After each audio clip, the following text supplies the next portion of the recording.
Mesdames, Messieurs, bonsoir. À la une de l'actualité, le ministère public a requis la réclusion à perpétuité contre Edouard Mwangachuchu. Le député national est accusé d'être coupable des faits lui reprochés, notamment pour trahison et sa participation à un mouvement insurrectionnel.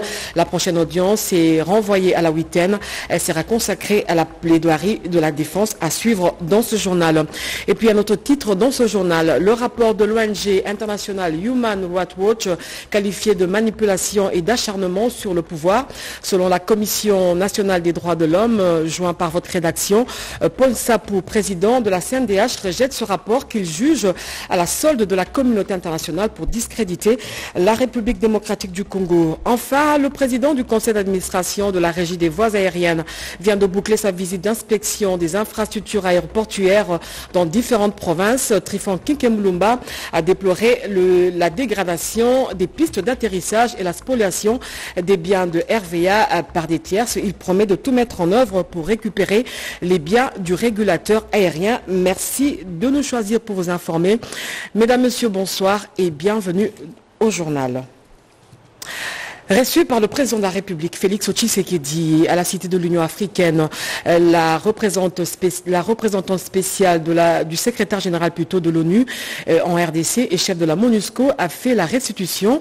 Aux sorties de l'audience, les questions liées à la sécurité dans l'Est de la RDC, le déploiement de la SADC et le départ de la MONUSCO étaient au centre des échanges entre le président de la République et la chef de la MONUSCO.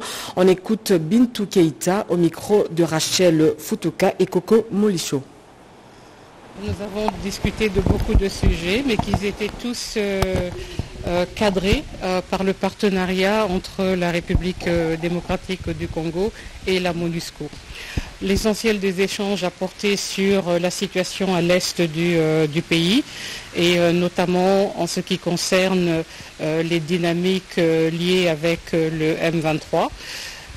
Également, nous avons parlé des situations ailleurs par rapport au Grand Nord, mais aussi à ce qui concerne l'Ituri. Et nous avons aussi parlé des relations avec la force régionale de la communauté de l'Afrique de l'Est et aussi du déploiement de la SADC.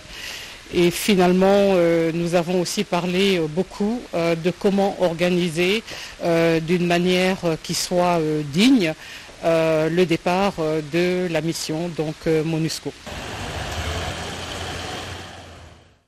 Sachez également que le président de la République a présidé la 110e réunion du Conseil des ministres. Félix Tshisekedi a salué la tenue à Kinshasa du conclave du génie congolais axé sur l'innovation qui permet d'encourager la jeunesse. On écoute Patrick Mouyaya, porte-parole du gouvernement. La communication du président de la République a porté sur 4 points principaux, à savoir 1.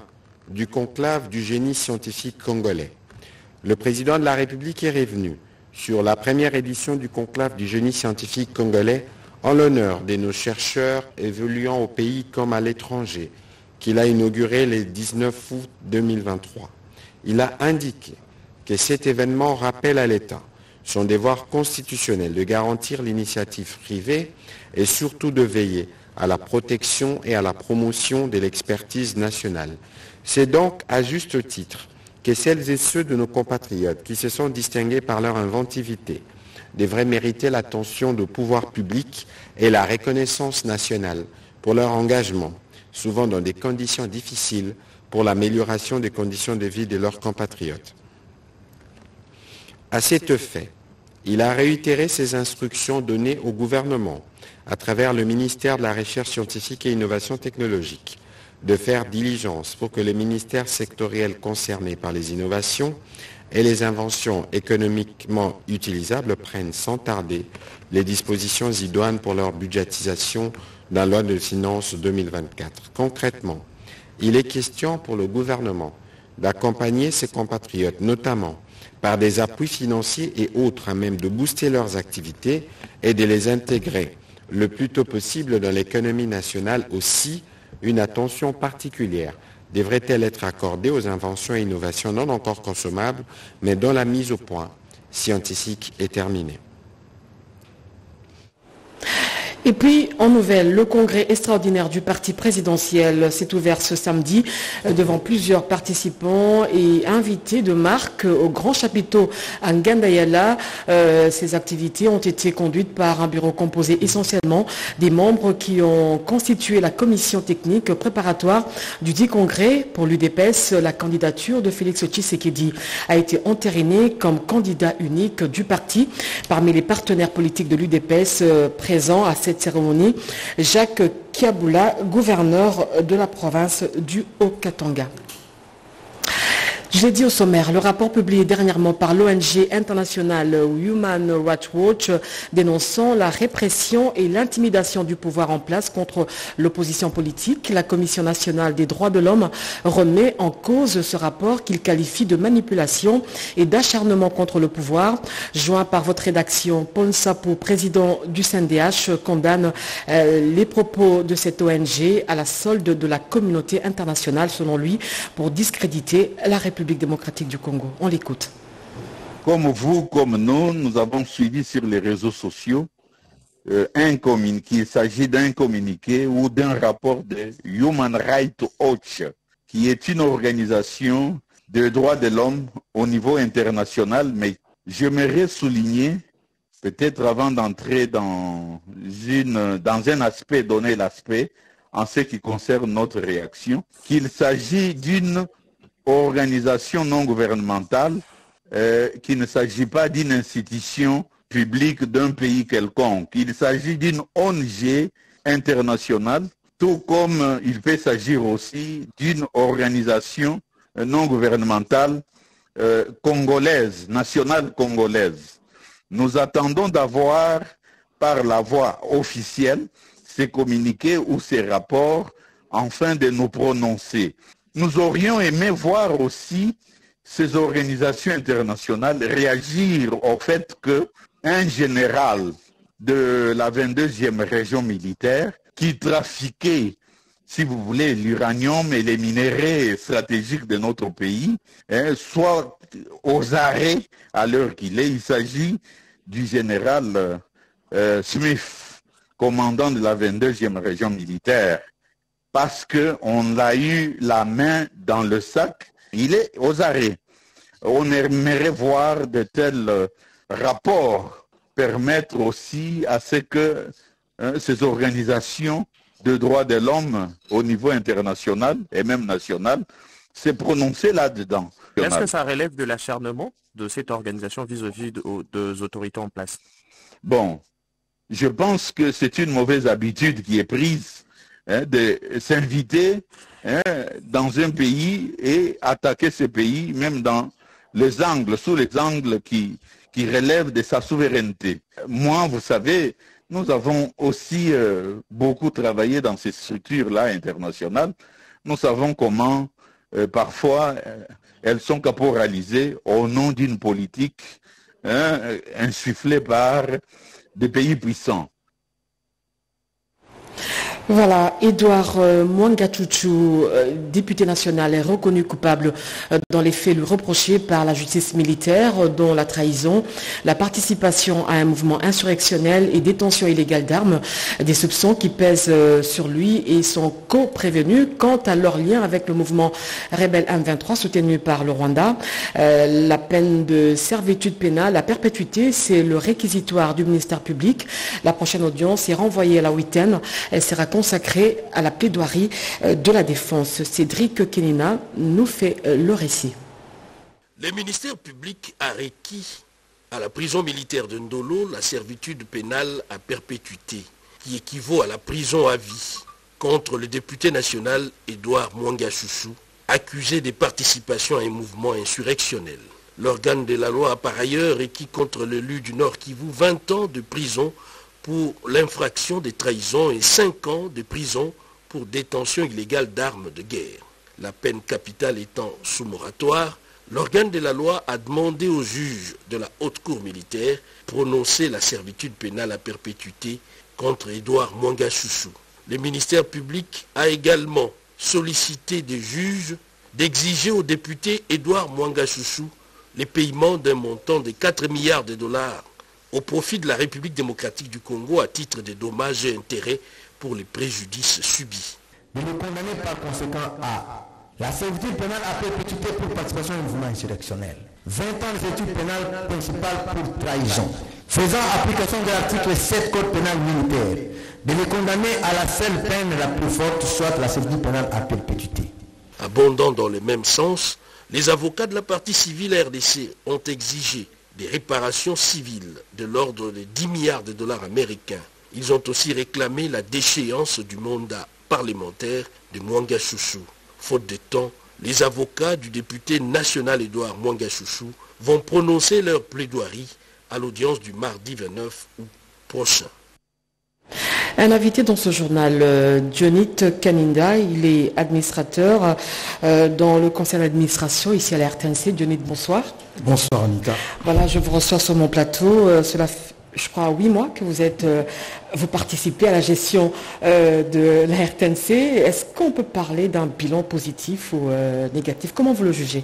Rapidement, quelques mots. Merci beaucoup. Je dois d'abord remercier le président de la République, son Excellence Félix Tshisekedi, pour la confiance qu'il a placée dans l'équipe dirigeante aujourd'hui de la RTNC. Je crois que le bilan, on ne peut pas le juger déjà au début comme ça. Nous ne sommes qu'à 8 mois de notre nomination ici à la RTNC, mais il faut dire que les défis étaient d'abord énormes. Il fallait arriver à maîtriser les effectifs, il faut arriver à pouvoir stabiliser l'entreprise, il faut arriver à relancer certaines stations provinciales, il faut arriver à renouveler le matériel de la production, de la diffusion, de la retransmission.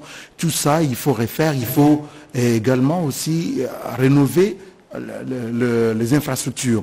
Donc tout ça, c'est des défis énormes que nous avons trouvés. Mais entre-temps, il faut dire que nous avons aussi déjà commencé à faire quelque chose parce qu'à ce jour, nous avons déjà acquis des matériels grâce à l'appui du gouvernement. Et il y a déjà des caméras, de nouvelles caméras qui sont arrivées. Il y a des cartes de reportage qui sont arrivées et qui seront réparties à travers les grands centres de la République. Et ça se fera bientôt Oui, très bientôt, très bientôt. Parce que c'est déjà à Kinshasa. Vous avez vu comment est-ce que nous avons été capables de pouvoir retransmettre aux Congolais les Jeux de la francophonie, le 9e jeu de la francophonie.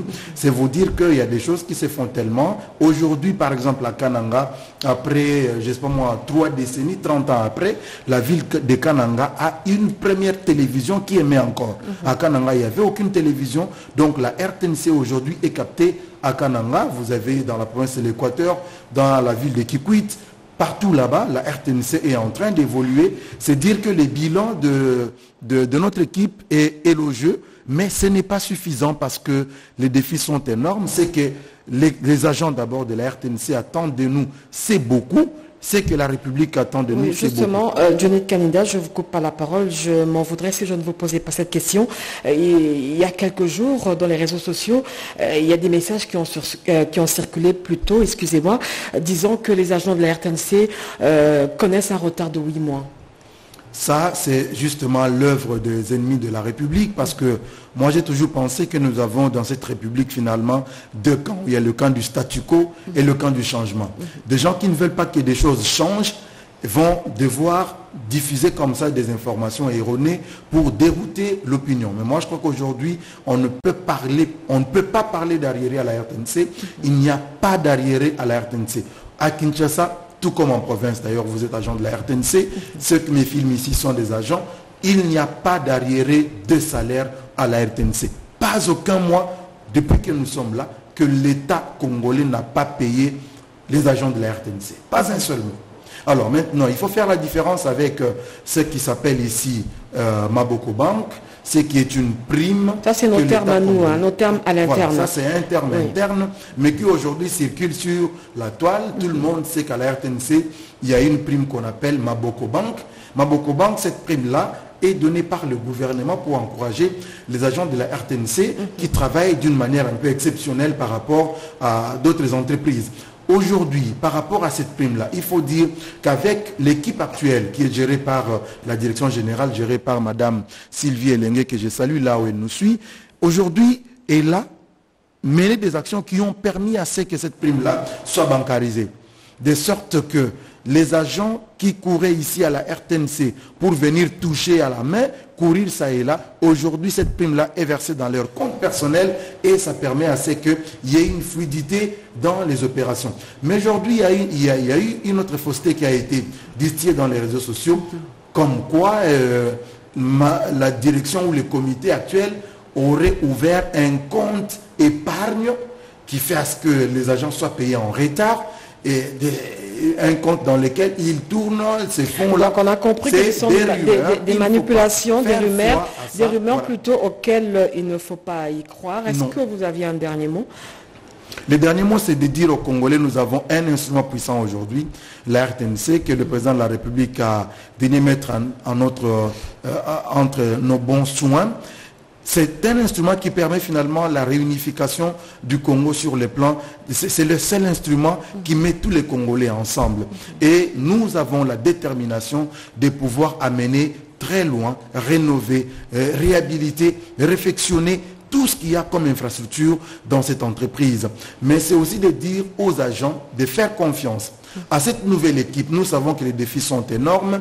Nous avons le problème de communication que nous devons résoudre entre ceux qui gèrent et ceux qui sont gérés. C'est des défis tout ça, mais il faut comprendre. Je pense que dans les tout prochains jours, il y aura des rencontres qui vont se multiplier pour pouvoir donner l'information à qui voudra l'avoir. Mais il faut travailler pour remonter cette entreprise qui est le bien de tous les Congolais. Merci Dionnet Kanida d'avoir accepté notre invitation. Je rappelle que vous êtes membre du conseil d'administration ici à la RTNC. Merci. Merci beaucoup, madame. Le gouverneur militaire et commandant des opérations, le lieutenant Constant Dima, a présidé une parade hier vendredi à Saké, plutôt en territoire de Massissi. C'était devant les militaires nouvellement affectés dans la province du Nord Kivu. Objectif, mettre fin à l'aventure de l'armée rwandaise. Regardez. Le gouverneur militaire du Nord Kivu et commandant des opérations a effectué une descente à Mubambiro dans les territoires de Massissi ce vendredi 25 août 2023. Il était question pour le lieutenant-général Constant Dima Kongba d'aller renforcer le moral des troupes nouvellement déployées dans cette région sous sa responsabilité. Fraîchement venues des centres de formation, ces troupes ont eu droit à une bonne leçon orientée sur les rappels des missions primordiales de l'armée. Les commandants des opérations au Nord Kivu, Constant Dima Kongba, les a appelés à défendre l'intégrité du territoire mis à mal par l'agression rwandaise déguisée en M23. À cela, il n'a pas oublié la tâche de protection des civils et de leurs biens. Le gouverneur du Nord Kivu a insisté sur la discipline qui doit caractériser tout militaire.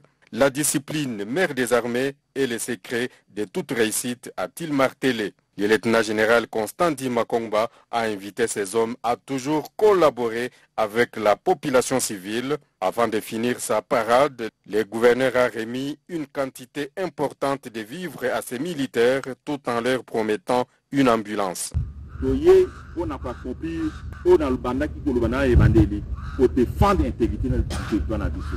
Nous sommes venus pour défendre l'intégrité du territoire national. Je dis toujours la vérité à mes troupes. Nous devons toujours être prêts à nous battre, car nous sommes en guerre. La population s'est désolidarisée des ennemis du pays. Le gouvernement et les peuples sont derrière nous. Il est temps pour nous de repousser les rebelles.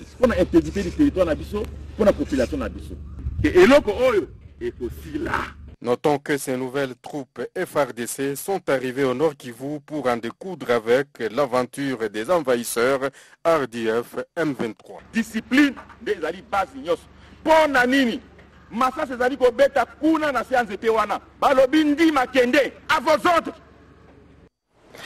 Le directeur de cabinet du président de la République a, au nom du chef de l'État, clôturé la 7e édition de l'exposition des universités de la RDC sous le thème « La jeunesse au centre du développement, entrepreneuriat comme moteur de développement ». Il a par la suite procédé à la remise des brevets aux 16 candidats de ce concours, Paulette Lomba et Siende Emeka.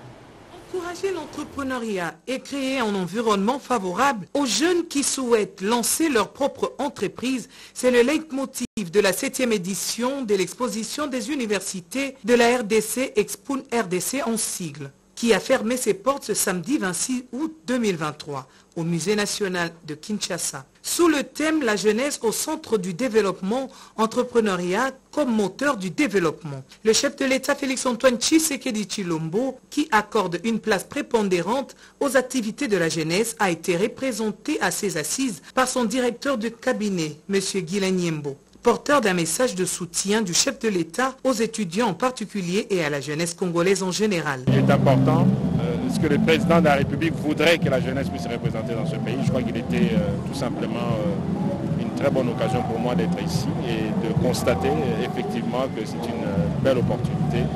Ces jeunes-là que j'ai suivis, qui ont présenté leur projet, et c'est à nous de pouvoir les orienter, de les guider pour qu'ils puissent réaliser leurs rêves, parce que chacun a son rêve. Il faut que le pays aussi vous permette d'arriver à réaliser vos rêves.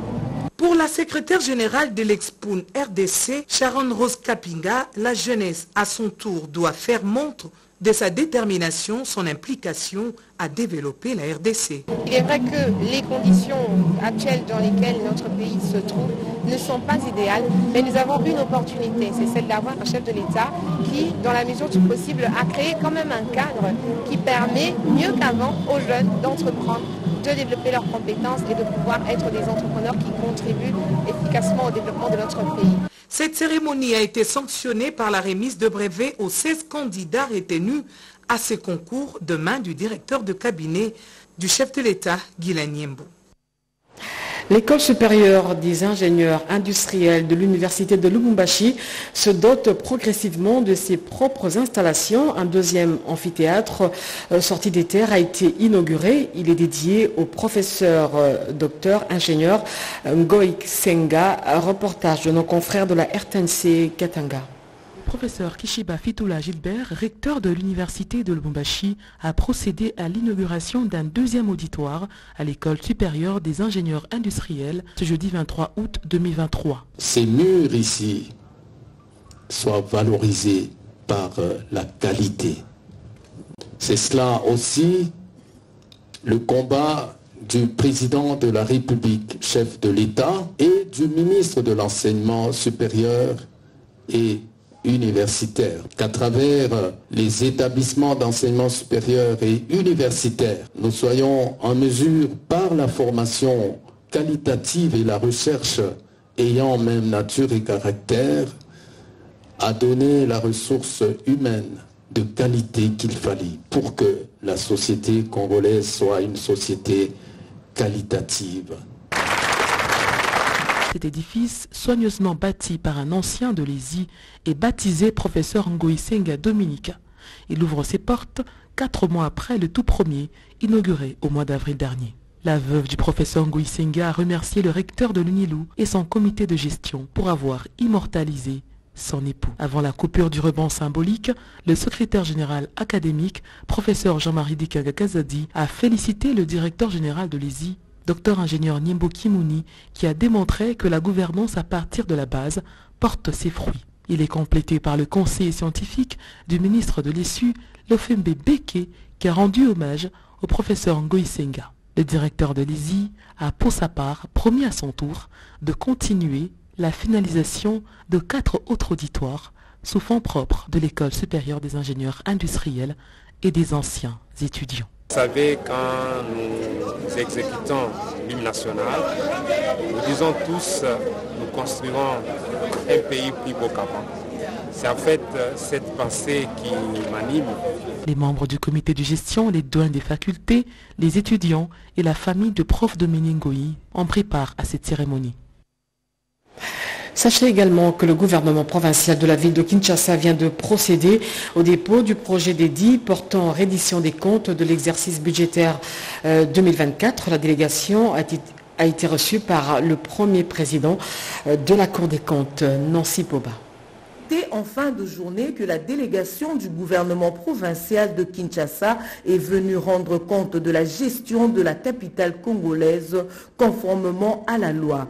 L'ordonnateur délégué du gouvernement provincial, accompagné du conseiller en charge de la reddition des comptes, ont déposé entre les mains de Michel Longo, greffier en chef de la Cour des comptes, le projet d'édit portant reddition des comptes pour l'exercice budgétaire 2022. Et qu'au jour d'aujourd'hui, la ville de Kinshasa, ou le gouvernement provincial de la ville de Kinshasa, au travers de ses élus, qui siège au niveau de l'Assemblée provinciale de la ville, avait mis des moyens financiers auprès de l'exécutif. Et l'exécutif a utilisé ces moyens au profit et à l'intérêt supérieur de la population quinoise. Il n'est plus que normal que ces gouvernements puissent venir présenter à l'Assemblée provinciale le projet d'édit portant réduction des comptes des exercices budgétaires 2022. Et au travers de ces projets d'édit, la Cour des comptes, en tant que conseillère numéro 1 de la ville, doit dire un mot là-dessus, au travers de son rapport d'exécution qui sera dressé à l'issue de l'examen de ces projets d'édit.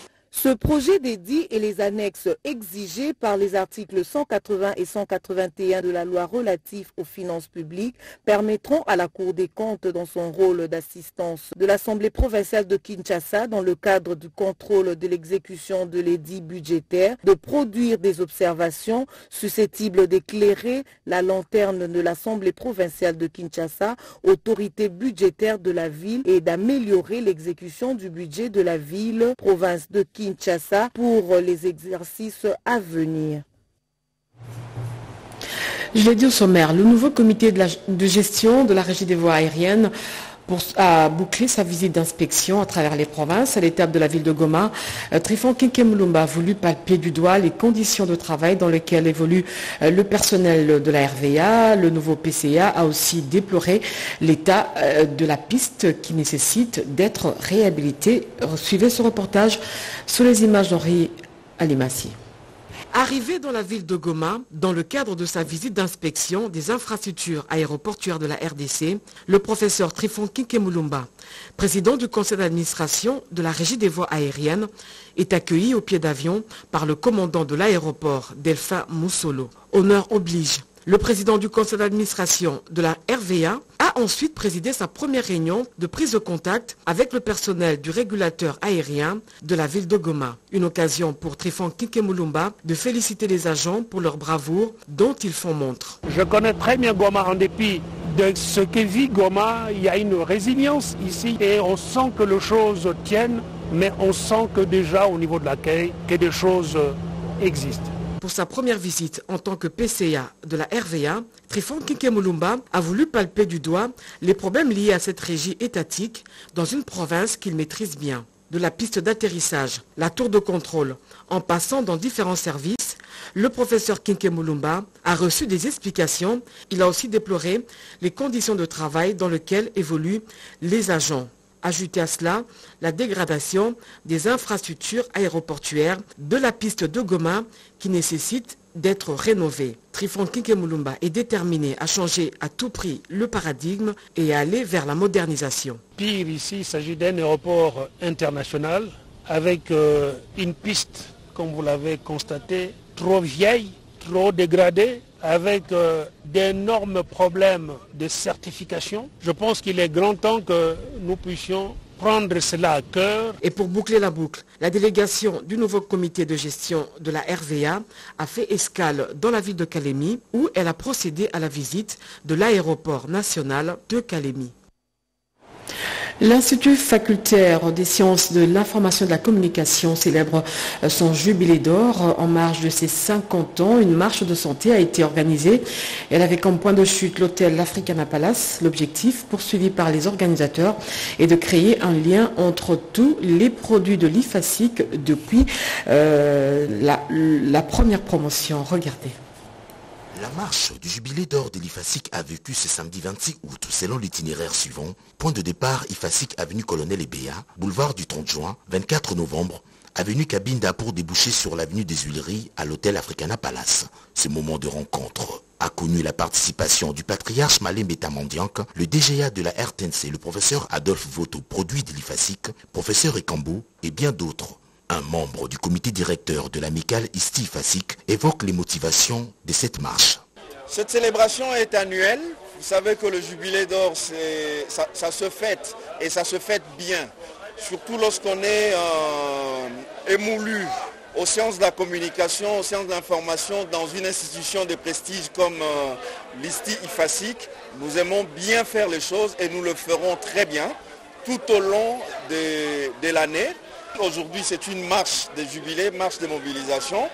Le samedi prochain, 2 septembre, à partir de 17h, nous aurons un grand bal dansant à la RTNC sur l'esplanade qui va réunir toute la communauté pour célébrer. Le plus important, ce sera un colloque qui réfléchit sur la place de l'IFASIC au sein du marché de la communication en RDC, au sein de la société de communication en général. Signalons que toutes les promotions étaient représentées à cette marche des 50 ans, vêtues en t-shirt blanc. En marge de la célébration de la Journée internationale de la femme africaine, les femmes des 26 communes de la capitale ont été sensibilisées sur l'autonomisation et la prise en charge, cela pour faire face aux besoins familiales, une activité sanctionnée par la remise des brevets par Solange Massumboko. Reportage. Solidarité populaire, d'entraide et de crédit sous le leadership éclairé de l'Action pour le développement et l'autonomisation des communautés africaines poursuit sa lancée pour l'autonomisation accélérée des femmes et jeunes filles en vue de l'émergence d'une classe moyenne en République démocratique du Congo. Alors que le monde célébrait la Journée internationale de la femme africaine, l'honorable Solange Massumboko Nyenyezi a reconnu les rôles déterminants des femmes au développement de la société congolaise. Plus de 3000 femmes ont participé aux activités commémoratives de cette journée, avec une particularité, l'octroi à des milliers de femmes entrepreneurs de crédits remboursables sans intérêt à l'occasion de la 19e édition de la CASOPEC. Une occasion pour cette femme leader, Solange Massumboko Nyenyezi, chèrement appelée Mama Social, de soutenir ces femmes dans la réalisation de leurs petits projets et petites unités de production. Une façon de louer la bravoure, la résilience, mais aussi la contribution économique très visible de la femme congolaise à l'économie du pays. Nous avons eu l'avantage donc de réunir les mamans de Gombe, Baro. Des kits scolaires pour près de 1000 orphelins. Le geste est de la ministre du Genre, Enfants, Famille et Enfants qui a apporté son soutien à la prise en charge des enfants seuls sans leurs parents. Yvette Makoutima.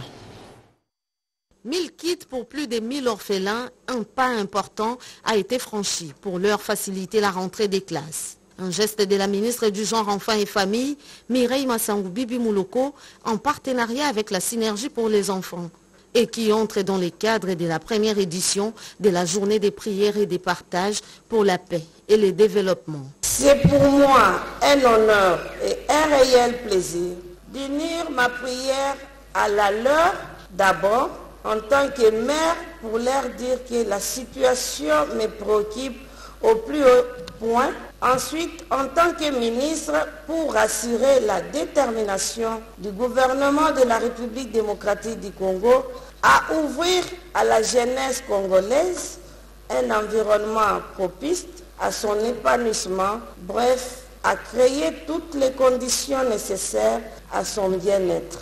La patronne du genre a réitéré l'engagement du gouvernement à œuvrer dans le sens d'un bon encadrement des enfants non accompagnés et promouvoir la gratuité de l'enseignement, créneau du chef de l'État, Félix-Antoine Tshisekedi Tshilombo. Elle a également mis en garde toute organisation qui s'aventure dans l'exploitation des enfants à des fins obscures. Le président de la Synergie sans enfants a rappelé à l'assistance les conditions précaires que vivent les orphelins dans les zones touchées par les conflits. Tout est bien et qui finit bien, un groupe d'orphelins triés à la volée a adressé une prière au Très-Haut à travers les 4 langues nationales. L'Association congolaise des sous-traitants dans le secteur des nouvelles technologies, de l'information et de la communication compte donner un coup de balai dans son secteur. Elle en appelle à l'intervention de l'ARCP, une résolution prise lors de la réunion du comité directeur. Reportage. Depuis la rencontre avec le directeur général de l'autorité de régulation de la sous-traitance dans le secteur privé, Miguel Katem Kachal, l'Association congolaise des sous-traitants du secteur des nouvelles technologies de l'information et de la communication acoustique a un nouveau souffle. Un nouveau comité est mis en place et le groupe s'active pour profiter de toutes les opportunités de la loi sur la sous-traitance, comme leur a précédemment expliqué Miguel Katem Kachal, DG de l'ARSP. Le Congolais prête nom au Chinois qui s'est vu payer 600 000 francs congolais seulement pour un marché de près de 27 millions de dollars américains dans le secteur minier, mais sur la place publique, le sérieux du travail de l'ARSP.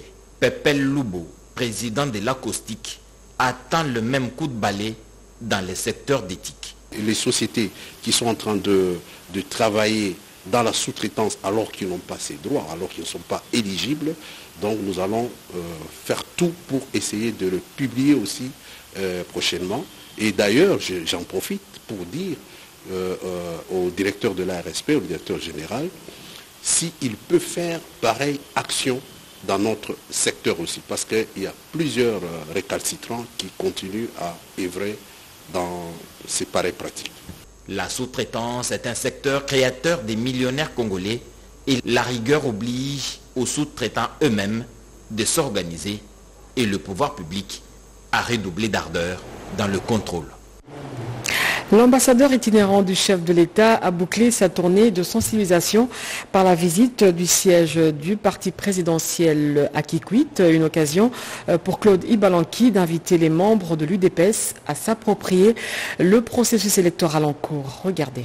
Le processus électoral en République démocratique du Congo est irréversible avec les élections générales qui pointent à l'horizon en décembre prochain. Bouclant son séjour de travail à Kikwit, l'ambassadeur itinérant du chef de l'État, Claude Ibalanki Kolomba, et autorité morale du réveil populaire et cause commune, s'est rendu au siège de l'Union pour la démocratie et le progrès social, fédération de Kikwit, pour sensibiliser les membres à s'approprier ces processus en cours. Les élections auront bel et bien lieu en décembre prochain. Chaque acteur politique se prépare à offrir un deuxième mandat au chef de l'État, Félix Antoine Tshisekedi Tshilombo. Cause commune s'y prépare sérieusement, motivée par les réalisations du père de la nation.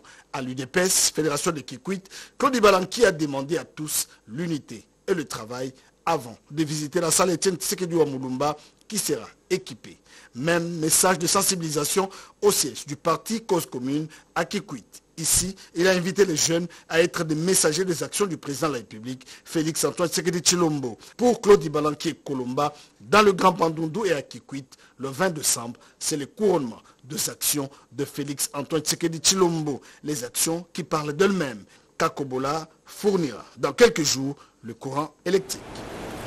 Et pour prévenir certaines maladies d'origine animale et préserver l'écosystème de la RDC, la consommation de la viande de brousse est déconseillée momentanément, d'où la campagne de réduction de la consommation de cette viande. Nous vous proposons la deuxième phase lancée par le secrétaire général du ministère de l'Environnement à travers cette chanson. Béatrice Chaco. L'écosystème congolais, déjà fragile, est menacé d'extinction par l'abattage sauvage des animaux. Les experts estiment à plus de 6 millions de tonnes de viande qui sortent chaque année des brousses pour satisfaire la demande sans cesse croissante des amoureux de la viande de brousse. Si l'on y prend garde, plusieurs espèces animales vont disparaître de la riche faune congolaise. D'où la seconde phase de la campagne Yokapimbo qui fait l'éloge de la cuisine congolaise. Cette campagne consiste à réduire la consommation de la viande de brousse à Kinshasa. Campagne lancée par le secrétaire général à l'environnement. Nous devons diminuer sensiblement la consommation de la viande de brousse. La question relative à la gestion durable de la faune sauvage est transversale. Par conséquent, elle requiert la participation de tous les secteurs et acteurs concernés. Ce n'est pas seulement le ministère de l'Environnement qui doit être seul responsable. La campagne privilégie la cuisine sans viande des brousses.